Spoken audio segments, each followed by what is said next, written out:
কারো কারো শরীরে জ্বালা ধরে, কিন্তু কেউ কেউ শুনতে না চাইলো আমরা কি পাপের কথা ভুলে যাব? আমরা সবাই জানি কিছু পাপ আছে যার কোনো ক্ষমা হয় না। এই জাতির ইতিহাসে সবচেয়ে বড় পাপের ঘটনাটি ঘটেছিল 1971 সালে। 54 বছর পরও জাতি তা ভুলে যায়নি।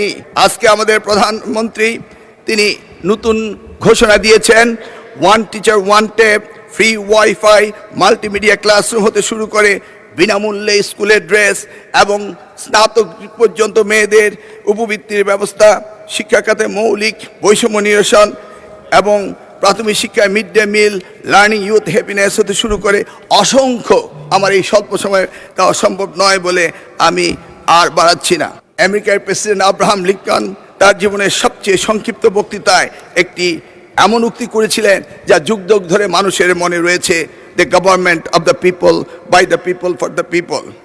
মাননীয় স্পিকার, এই মহান সংসদে আমি দাঁড়িয়ে আজকে আমার শিক্ষা ব্যবস্থার উপরে দুটি কথা বলতে চাই।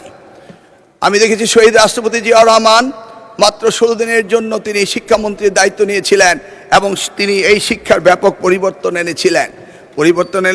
তারই পরে 1991 সালে দেশমাতা বেগম খালেদা যখন প্রধানমন্ত্রী হয়েছিলেন, সেই সময়ে তিনি ব্যাপক পরিবর্তন করেছিলেন।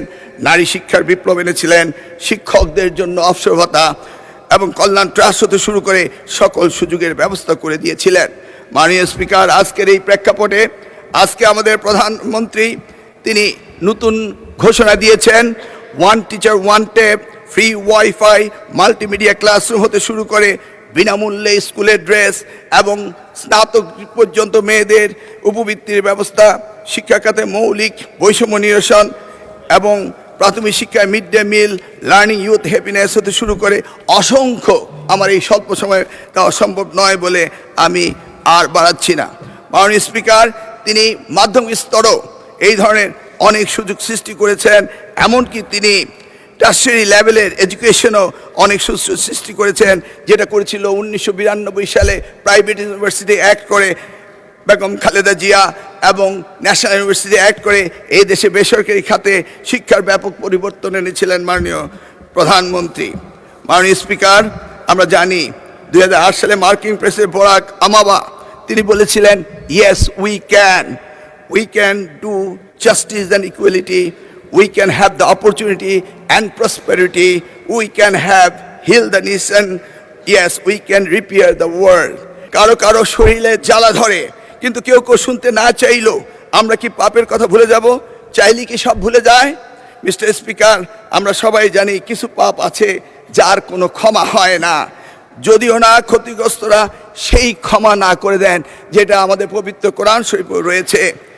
আমরা বাস্তবতায় অনেক সময় অনেক কিছু মেনে নেই, উপেক্ষা করি, হজম করি এবং কম্প্রোমাইজ করি, কিন্তু তাই বলে পাপ কি কখনো মুছে যায়?